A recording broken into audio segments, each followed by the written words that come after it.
Hello, I'm Charlie Gonzalez, and I'm sitting here with Axios writer and former Cal State University Northridge journalism instructor, Kyle Stokes. Thank you for joining me today. Good to be here, Charlie. How does it feel to be back here? You were last here gosh. about almost 2 years ago. That was your last time you taught a semester here. Just like coming home, man. It's great to be back and to see so many familiar people, and the people, I mean, who are working to support the students here are just wonderful, wonderful, wonderful people, and so it's nice to see them again as well. Yeah. And so we were talking before we went on. You grew up in Minnesota and went to University of Missouri. That's right. And now you're working back in Minnesota for Axios. Kind of tell us about what it was like to grow up in the land of 10,000 lakes and how the sports teams are doing, as we were talking a little bit about that. Well, I'm a big hockey fan, so the Wild are doing well this year, which is a real joy. I fell out. The Vikings are better, but I fell out of love with them as a very small boy when Gary Anderson missed a field goal that basically, caused the Vikings to miss the Super Bowl. Super Bowl 33. Yep. Yeah. I mean, it was traumatic, and basically after that, I hung on for like a year or two more, but they keep breaking your heart. I mean, being a Minnesota sports fan is about heartbreak. So that was not a great part about growing up there. What I loved about growing up there, though, was that I was, and especially now having kind of gone on a journey through the journalism world, I grew up with some of the best local news anywhere in the country. And I say that having lived in a bunch of different places with a lot of with good news ecosystems and bad news ecosystems, and I know that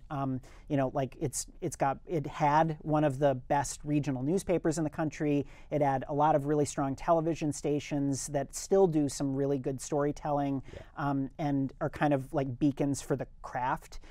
It's an epicenter of the public radio world, which is a part of journalism that I spent a lot of my career in so far. It's just, so growing up there, it really set the stage, and I mean, like, I can't remember a time when I didn't want to be a journalist, and I think it's because I was growing up around such good journalism.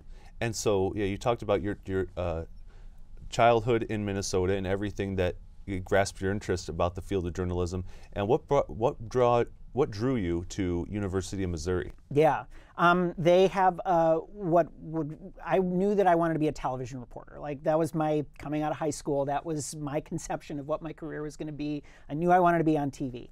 And so when I went on a college tour, I went to a couple different schools, but when they take you out to their television station they run the NBC station in a small town in central Missouri, and they put you in the studio and they put you in a lawn chair, and they're like, watch us do the news. And the people who are doing the news, they're professional anchors on the weekdays, but there are also students who are doing the nuts and bolts work. They're producing the shows, they're reporting stories, they're on camera, they're behind the camera. And I was like, that's it. Like, this is a great school. And so when it came down to making my decision, it was an easy choice. And because I knew that TV was what I wanted to do, I also knew that they had a public radio station, and I was very interested in that because I was just listening to a lot of it as a high schooler. And so I was attracted to the ability to have, to do hands-on work. Yeah. And I think that's this is for better or for worse, the journalism industry is a learn by doing industry. And so I was attracted to the opportunity to learn by doing. And what aspect of journalism while you were there did you focus on? Was it like community? Was it the sports journalism, following their athletics? Tell me about that. Which area that you were attracted towards? Yeah, I pretty much knew I wanted to be a news reporter. Like, I was not, I'm a sports fan, but I wasn't interested in covering it. Yeah. I also knew that I didn't want to be behind the camera. I actually tried it for a semester of news. They have a news producing class, and that was just like, it was, I'm good at a lot of things, and producing television newscasts is not one of them. Ask some of the anchors about the shows that melted down under my under my watch. I always knew that I wanted to be a reporter, and I think the thing that I liked about that was the ability, if you're a news producer, you're focusing on a lot of things at once. Yeah. But as a reporter, you're drilling down and becoming as expert as you can on one story in a day. How much ever time you have before your deadline, you drill down and I like that task. Yeah. And so I knew from, like my college experience confirmed, like, you're a news guy and you're a reporter. You're not a producer, you're a reporter. Yeah, and that's just certainly what my instructor here kind of emphasized with us as we rotate roles every few weeks. He wants us to get as much experience in every role in the newsroom as possible. And your first job after college was in Indiana. And to kind of tell us a little bit about that and how you got that gig. Yeah. Well, so I mentioned I wanted to go into TV, and I think I had a couple of experiences during my collegiate years. Yeah. That basically affirmed to me that maybe TV is not the role for me. And it's not that I didn't have some skill at it. Like, I think I'm technically proficient in everything, and I'm comfortable enough being on camera. The problems that I was having was, like, I don't know if they were interested in the kind of storytelling I was interested in. Like, I'm like a big nerd about how government works and public policy. And I remember going on this fake job interview before I got out of school. That was, it was like we were on a trip with the RTDNA club, and went to a TV station in Northwest Arkansas, and the news director asked me, like, what kind of stories do you want to do? I said public policy, and she was like, ooh, I don't know about that. Like, she just it just won't attract the audience. It won't bring in the ratings. Yeah, or just we do different things. We do public safety stories. We cover things that are, and it's not to say that that's not important. It's just not the work that I wanted to do. And I knew from working at the public radio side of from the public radio station at Mizzou that, like, I had some skill at that as well and was interested in it. So I was like, this is what I want to pursue. Yeah. A former instructor at Mizzou had gone and started a new job for herself in Indiana, and she kind of poached me is what ended up happening. And I got really lucky in my first job. I don't know how as a new reporter, to get the job that I got in Indiana, which is to go and be a reporter on education statewide. Like, I covered education, and that's basically what I did for the next 10 years of my career. And like, this job was not only good because I was covering a beat, which is not something that you always get to do straight out of school, but it was also great because it came with a lot of on-the-job training in both like how to do radio stories in an interesting way, but especially in digital strategy, how to write a blog. Like, at the time, blogs were the big thing. So we were writing daily content on the web as well. Instead of just print. Right. Yeah. And broadcast. Yeah. Yeah. And it's a totally different style, and it requires you to think about who is your audience and who are you making this for? How do you make content that serves, a broad radio audience, like a general interest audience, versus a specific audience? In our case, probably like super users of education news, like a teacher or like a really involved parent. Yeah. And thinking about how to do those things at once. That was really interesting, and that was why I say I just got really lucky going to Indiana. And I think that that's something that you, as that aspiring journalist, should be thinking about. Like, who am I making this content for, and am I telling the right kind of story for the people who are actually consuming the content I'm creating, especially if you're not doing work for just a television news station. Exactly. Who is your audience? Thinking about that. I think the medium as well, you touched upon a really important subject, how who am I writing this for, and is this how most people consume their news? I think personally for me, news articles online, I consume the most, and I think speak for people in my age range, like mid-20s, they would prefer to get that online. It's quick, it's on their phone, they don't have to like open up a newspaper and unfold it and fold the right way and then crumple it up, or they don't have to tune into a TV while they're in the middle of something. It could be distracting. It's the easiest way. And even like teachers now, for the most part, when they want to show something to the class, they use an online article, they use a blog, as long as it's from a reliable source. Yeah. And and the video content that you're probably seeing that I'm seeing on a daily basis. Like, I don't have cable television at home. I don't have, so like, I don't even know if I could, I can watch local news via a streaming service, but I'm watching most of the video content in my life on Instagram and on TikTok and on YouTube. you know, so like that's totally different from when I was growing up. And news articles as well, like thinking about how much of this news article, this sort of written in, you know, inverted pyramid style, how much is the audience really consuming of this content? That's a thing that I've been thinking about a lot, you know, just like how much, because the reality is, and research shows, it's the top 4 paragraphs and then people start skimming. That's the amount of time that people have in your news article. And I think that's a big challenge for the industry. And I think that's just, it's a good life lesson in general that I hear a lot, how when you write something, especially when you're applying for a job, you want to keep the most important stuff and keep it short.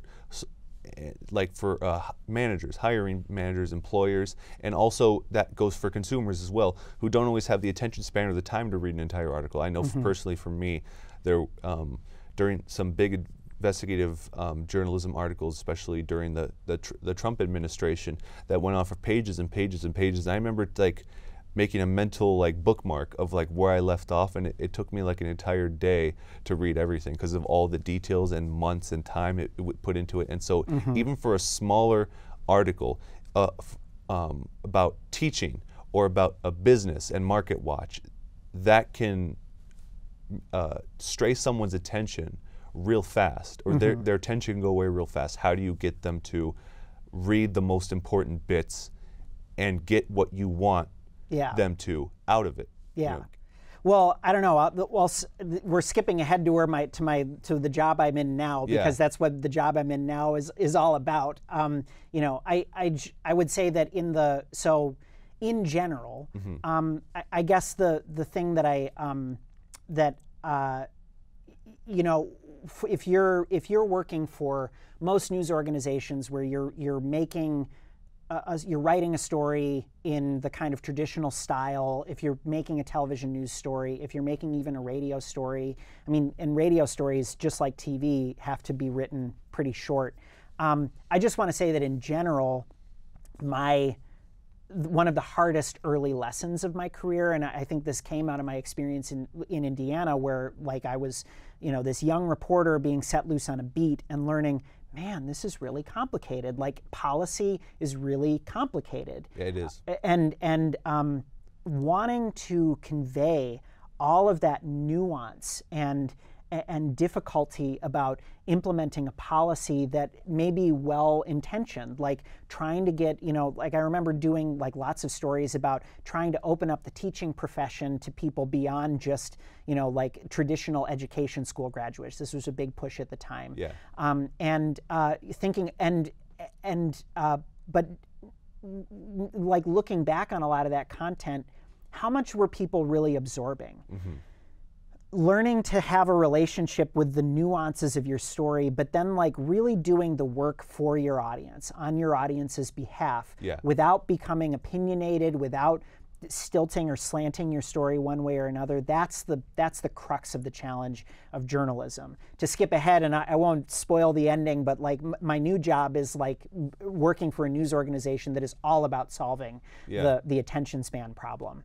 You know, but I think that anyone can learn the lesson that you've got to figure out, you've got to do the work for your audience, because your audience doesn't have much brain bandwidth to devote to absorbing your content, and you've got to consider that while you're making it. And also with policy, especially if you stay with that profession or area of expertise in multiple different states, it's almost like you start over, because what like policy in Indiana is not the same as policy in Minnesota or Missouri or anywhere else. Or California. And so you kind of have to take time studying that, and then cater to your audience's interests. Like, okay, this policy is different here. Here are the laws. Here's like their average salary, and here's where it's going to go in the future. And that's, I think, the difficult part that you seem to have mastered while in Indiana. It's not so much as going to cover the same sport in another state where the rules are the same. Policy is different everywhere, because each state has its own power and its own territory. And what was the quickest way to adapt in that sense, to where you're covering a subject that's different everywhere? I mean, and like I moved to Seattle from Indiana, and I had a lot of background knowledge in Indiana covering education. I was an education reporter in Seattle too, and then I covered education in Los Angeles as well, and that was 11 years of my career. And yeah, you do develop kind of like a foundation of knowledge about the topic that I covered for so long. But what's the secret? There is no secret. It's hard work. You've just got to go out and you got to do the reporting. There's only so much that you can learn as a reporter from the Google. You've got to go out and call people. You got to see how things are working on the ground.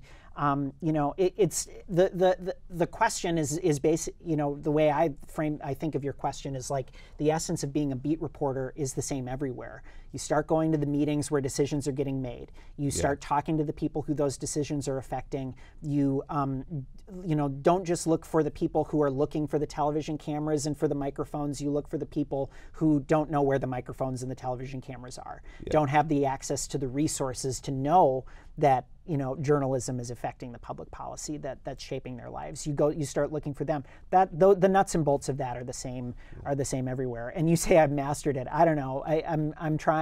You're certainly better than we're all me. still learning. Yeah, well, you're certainly better than me at it. That's for sure. And most people here. But and you're talking about like going to those places where they're at.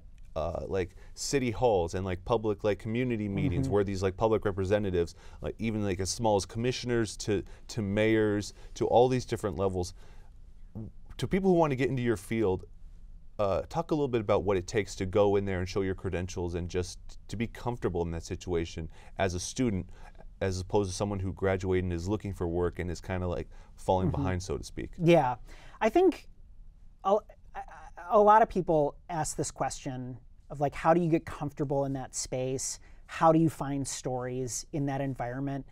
And the truth is that I think people worry about that more before it's their job. Yeah. I mean, I think it's hard to conceive of this as a student. How am I supposed to? When I was teaching here, a lot of people, wondered, how do I go out and find good stories that I want to tell, that I'll feel proud to put out there? And I think my feeling is you just have to trust that this is one of the things that's going to work itself out when you're able to get the job. Yeah. When you have to go out and start doing it, hopefully you'll have good editors that are pointing you in the right direction, good editors that are prompting you to ask the right questions. That's certainly something you should be looking for when you're looking for a job, when you're going out on your job interviews and asking the editor, okay, what do you want your reporters to be doing? That's a great question you can be asking on job interviews. But once you get the job, once you've been given your assignment, once you've been given your marching orders, that part takes care of itself. And it's hard to explain because you just sort of start going and you start going through the motions. You start writing stories. You maybe don't do as great a job on your first story, but that inspires an email from someone who writes you and is like, I think you really missed an important aspect of this story. Let me tell you about it. Yeah. And then you start talking to them and you keep an open mind. You don't get defensive. You remain an open vessel and for your sources to come in and feed you new information. And like that part is not the hard part of being a beat reporter. The hard part of being a beat reporter is figuring out how to triage your time telling so many different stories. Yeah. Because when you're there, when you're showing up, when you see what's going on, the difficult part is taking the time to tell each of those stories well. And I think, I wanted to add on to that because I remember taking a class here where we did have to go to a city hall, kind of for a public report. I forget exactly what it was. And in that class, there was a situation one of my classmates brought up that actually made it on nightly news, and the rest were just local stories like county sheriff crime reports and certain things like honoring the family of a kid who passed away from cancer, and they were going to make some sort of reward or event in their favor, and things like that don't always appeal to a nationwide audience that you're trying to reach. But the one that did was extremely funny. It was sort of a scandal, and that sort of aspect where you want to provide all this info for a community that probably doesn't care. Yeah. That aspect for you have found a way. Not so much around it, but just to enhance it, enhance their interest, because Axios wouldn't exist without its subscribers, where you're at right now. So you have their attention, and you there, as you said, you're trying to find a way to solve that problem, their lack of attention, and to get to care more about these smaller issues that on a grand scale maybe don't affect their everyday lives, but on a small scale in their future very well could. Yeah, yeah. And sometimes, I mean, like sometimes the most interesting thing that happens at a public meeting is not the thing that ends up getting a story written about it too. At the city hall, at the city council that I cover most, like the things that actually the thing that I find most fascinating are the times when they like get appealed to from the someone who it's like it's like an abandoned house and it's against city code to live in an abandoned house, but then the person who's living there calls the city and says it's not abandoned, I'm living here. It's just that they never willed the property to me. Please don't kick me out. I don't have anywhere to go. I mean, like those are that's not a news story per se, but it's interesting and it affects. It's a reminder that it affects real people's lives, I suppose. And every like local story we see on the news, whether it's fun or not, or even like something on the nightly news, that is brought up in every city hall and every city council, but we only see it from the outside because it's on the nightly news, and those small things that don't make it on like prime time with like ABC News with David Muir or with Lester Holt or something, those can have smaller effects. We just tune them out because we are so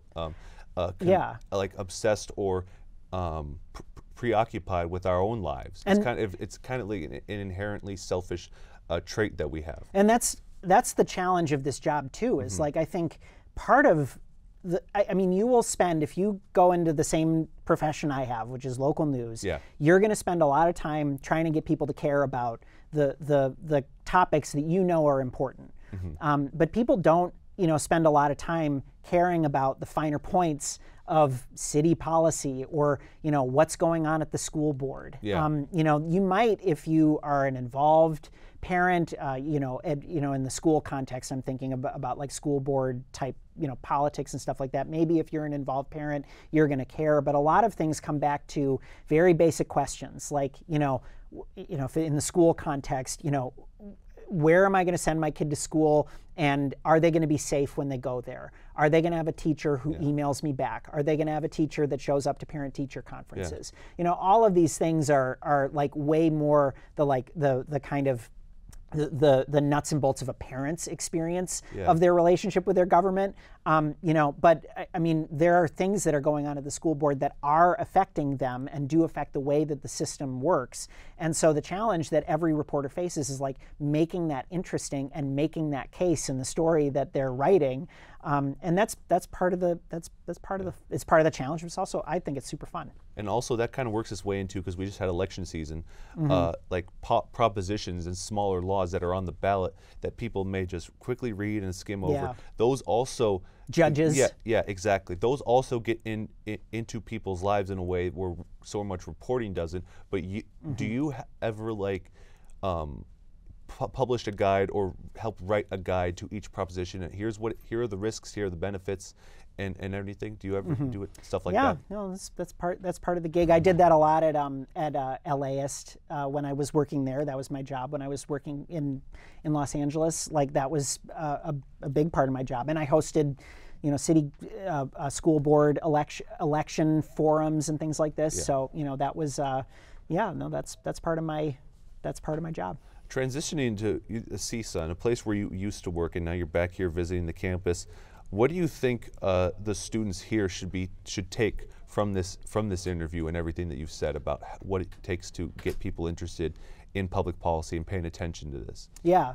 I mean, I hope that you stick with it. I think it's a really important job. I think that it's both an uncertain time right now in the journalism industry because like the way that people consume both news and just like digital media in general is completely changing. The company that I work for now is called Axios, and Axios, my job is to write a local newsletter that covers the Twin Cities of Minneapolis and St. Paul, where I live. So it's to cover both news and culture and food and business and sports. And that all gets balled into one email newsletter that comes every day. And one of the things that the people that run our company talk about is that the competition for, and this is true not just for us, and so this is like a universal lesson, I think. What the people who run Axios say is that our competition is not just the newspaper and not just the television stations or the public radio stations. The competition is Tinder. The competition is whatever is on your phone that is going to divert your attention away from our newsletter or our news story or our app. And you know, so like that's a thing that I think everyone needs to be thinking about. When I talk about people will, you know, on a traditional news story, people read the first 4 graphs and then start skimming. You know, that's, you know, part of what Axios is founded on is the idea that we have to write news stories in a different way to keep people's attention. But I think that in general, I think that that's like, that's something you've got to keep in mind, is that you are up against really tough competition. People who, you know, in you know, Silicon Valley companies that make a lot of money by knowing how to hold their users' attention.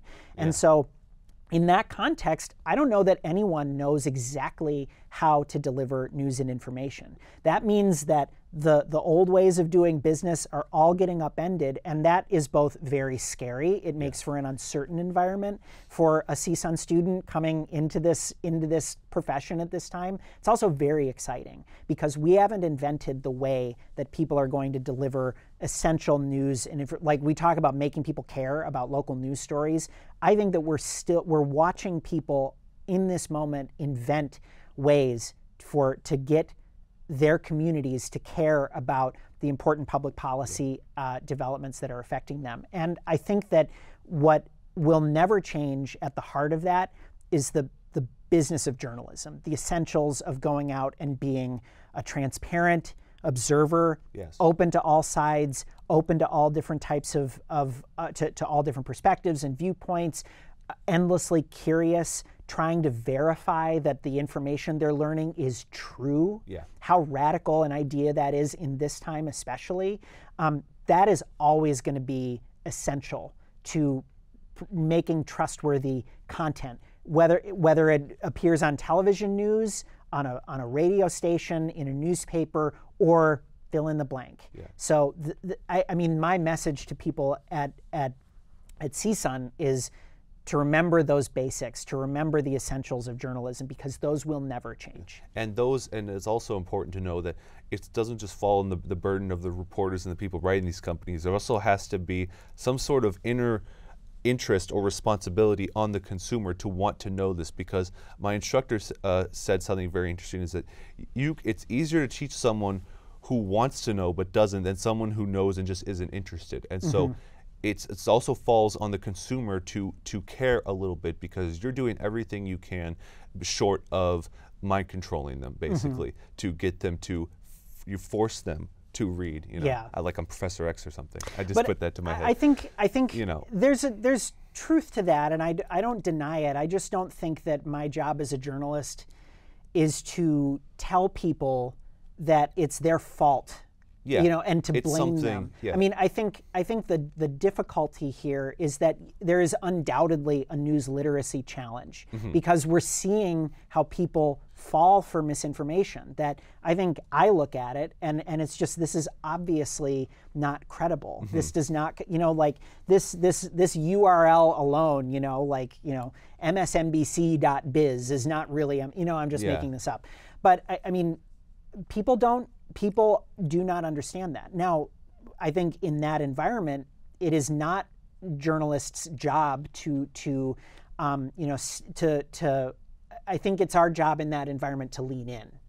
Not too much to say that, hey, you're wrong for not taking us seriously, just on the sense that, you know, we're putting this information out there for you so you can be informed. It is now your responsibility to do with that as you may. Take it in, or you can ignore it. If you're still claiming these things that we've gone out and given to you, if you're still claiming that, no, these things don't exist or they're wrong, well, that goes beyond us. That's now the ball's now in your court. I think it's our job to work on creating the best content possible. I think that I hope that journalists can be part of the solution when it comes to combating misinformation. You know, I don't think that the thing I want to avoid doing is is blaming people or saying, well, it's not my job that they don't understand, you know, what I'm putting out there, or that they think that I'm full of it because there's so much of people who are full of it on my news feeds right now. Like, I don't think I want to avoid that outcome. I think part of the ways that journalists can lean in is to make yourself appear human in public. Yeah. Like, have social media accounts where you respond to people who have good faith objections to stories that you write. You know, just the other week, on my X account, you know, I sent out I said, you know, like, look, I made a mistake in a story that I wrote. You know, this was last week. I wrote, look, I'm sorry, this wasn't my best work. I've went back and checked my facts. We've corrected the story. But I basically, you know, I didn't just put that, you know, invisibly on the bottom of the story without I also said, hey, look, this is, I messed up. I'm sorry. Those kinds of moments, I think, really go a long way. And I do think that it's, I mean, people get really, you know, I think there's an instinct to push back on engaging with the, you know, the quote unquote, the trolls on the internet. And I do think that, like, showing people that we're human beings is an important step. It's not just on social media. Every time that we get an email after we send out a newsletter with a story that someone doesn't particularly like for whatever reason, when we respond, and I've heard this from journalists inside and outside my current news organization. This is, like, usually, I mean, there are people who are writing to you because they're angry and you know, but I think the ones who write back, and I'm often surprised by how often when I give a human, level-headed, non-emotional response, that I get a response back that's just like, okay, thank you so much for responding. I appreciate you engaging with me, and just letting me know how you do your job, even if we don't agree about how good the story was at the end of the day. Yeah. I mean, or if it fits their worldview. Well, right, yeah. I mean, right, and which is often, I mean, this is part of the news literacy challenge. Is I do think that people have an expectation that journalists are to be performative in the direction of your ideology. That we're supposed to interview people and make elected officials, you know, either squirm or give them a platform, you know, based on you know, like, weed on us. And there's a place for challenging people with power, but I think there's also, like, an extent to which people want that challenge to match up with their ideology. Yeah. And I think the challenge in this time is to remember that our job is to learn things from public officials, to get public officials to, especially in a forum like this on live television, it's not to dance on their heads and pound them into submission over ideological differences. It's to get them to reveal things that they're not willing to reveal publicly. That's our job, is to try and learn things that aren't meant to be public. And I think that's one of those areas where I think it just requires us to be very clear-headed about what our job is as journalists. I want to pivot back because you're born and raised in Minnesota. Now that's where now you're back to where you started, and you were talking about how you fell out of love with the Minnesota Vikings after that 1998 NFC Championship against the Falcons. Yeah. Talk a little bit about, because I see a lot of really some similarities in one player in particular, Justin Jefferson, and when you compare him to Randy Moss, the stats that they put up so early in their career. The dude's incredible, and I'm sure you enjoy watching him. No, I don't. I don't watch the Vikings at all. You don't? Oh man, I could say this. I could say this. I was at the Vikings and Rams Thursday night game a couple of weeks ago. The one with the infamous no call on the face mask on Sam Darnold by Byron Young. Justin Jefferson catches a pass like this, and he's not even looking at the ball. There's nothing he can't do. It's like every time he makes a big reception, no one's covering him. I'm like, I'm not even surprised. I'm not even mad anymore. It's just like no one can guard this guy. What would it take for the Vikings, you know, for you to start watching the Vikings again? Because, you know, they're second place in the division. They're probably going to make the playoffs. You know, no one thought they would be this good with the quarterback Sam Darnold after their first round pick, J.J. McCarthy, went out for the season. Yeah. Like, what would it take, someone who's living there, who grew up a Vikings fan, to get you back into the fold and watch? Playoff success. I'm a pure bandwagoner, and I don't make any bones about it. I'm 100% a bandwagon guy on the Vikings. If they make it a deep playoff run, I will be there at the parade. But like the championship in Minnesota I'm holding out for is a Stanley Cup. So but like I've just football is not my sport, and that's fine, and I've just learned to accept that about myself. And I know that means that I've kind of shut myself out. Like I know that everybody's a football fan. It's a football town, really. Yeah. Like at the end of the day, I mean, hockey is part of the like fabric of everyday life. But I think if you ask people where their sports loyalties lie, most Minnesotans would probably say they're Vikings fans more than any other team in town. So but I know some Vikings fans that can go back to the days of early Fran Tarkenton's first stint with the team before he went to the Giants and then came back under Bud Grant, Minnesota has the most postseason losses of any franchise, and they have the highest winning percentage of any team that doesn't have a Super Bowl win. Yeah. And so Vikings fans have been through it all. They've been through the highs, they've been through the lows, and do you ever talk? I know you don't watch them, but as on your job, do you ever talk with any sports writers about Minnesota sports teams? Yeah, I mean, so it's interesting. My job before, I was like a very like beat-driven guy. Yeah. But part of our newsletter is actually we're trying to do a newsletter that has a full, complete meal. Vegetables and dessert. And figuratively and literally. Yeah, and and literally because sometimes we cover food, but like and that's a change. And I think what I am excited about with the job that I have now is that I get to kind of explore my broader interests. Like covering sports. Like I've actually, like one of the stories that I had most fun doing this year was, going to a Minnesota Wild, the opener for the Minnesota Wild, which also happened to be a team. The Columbus Blue Jackets were in town, and their star player died in the off season. It was very tragic.